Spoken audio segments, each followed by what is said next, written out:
O mistério dos afogados.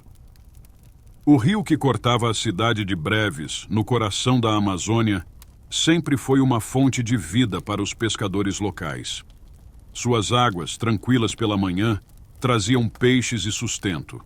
Porém, recentemente, algo estranho começou a surgir junto à maré.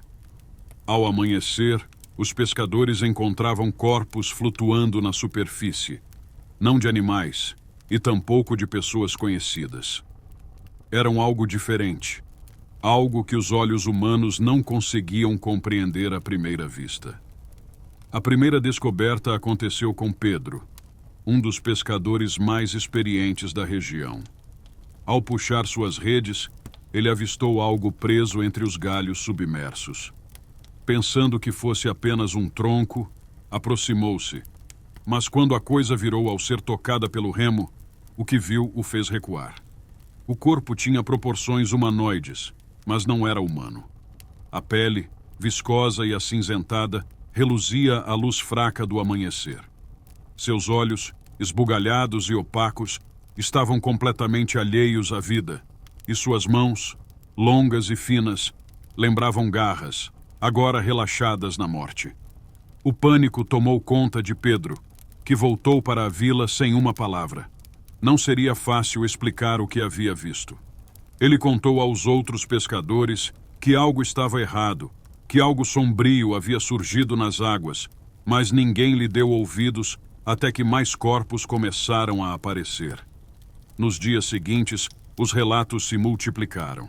Cada amanhecer trazia mais corpos. E quanto mais se encontravam, mais se percebia que aquelas criaturas vinham de algum lugar das profundezas. O mistério se espalhou pela vila rapidamente. As autoridades locais, sem recursos ou explicações, preferiram manter o silêncio, aconselhando os pescadores a se afastarem daquela área do rio.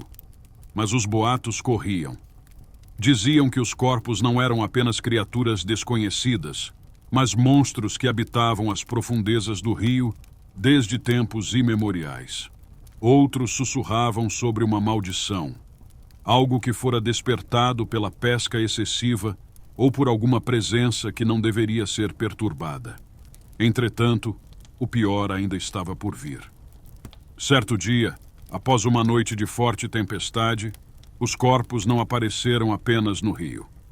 Ao caminhar pelas margens na manhã seguinte, os pescadores encontraram rastros que subiam pela lama. As marcas, inegavelmente, eram de algo que havia saído da água, mas essas criaturas, que antes pareciam mortas, agora estavam deixando sinais de que voltavam à vida. As pegadas, finas e alongadas, seguiam pela vegetação densa e sumiam nas proximidades das cabanas. A atmosfera da cidade, antes calma, se transformou em um pesadelo palpável. Ao cair da noite, sons estranhos ecoavam pelo ar. Um lamento profundo, como o rosnar de algo que não pertencia àquele mundo. Os mais velhos relembravam lendas antigas, histórias sobre espíritos do rio que emergiam para buscar vingança ou para reivindicar algo que lhes fora tirado. Em uma noite, quando as luzes das lamparinas tremulavam sob o vento úmido, alguns moradores juraram ter visto sombras movendo-se entre as árvores à beira do rio. As criaturas estavam de volta, mas agora não mais inertes. Estavam à caça. Os corpos que antes boiavam no rio agora caminhavam em busca de algo ou alguém.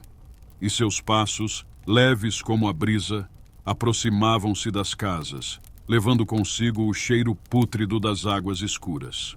O pavor dominou a vila. Os pescadores que antes desafiavam as lendas agora trancavam suas portas e janelas, rezando para que a escuridão da noite fosse suficiente para afastar os monstros. Mas era inútil. Um a um, os sons dos lamentos tornaram-se mais próximos, as sombras mais evidentes, e as portas das casas pareciam não ser mais uma barreira. Na manhã seguinte, ao amanhecer, a vila estava estranhamente silenciosa.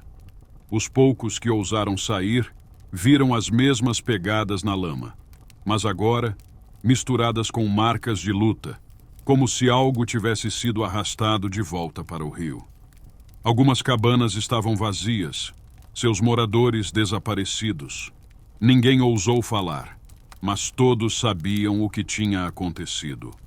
As águas do rio, antes calmas, agora eram um espelho sombrio dos segredos que escondiam.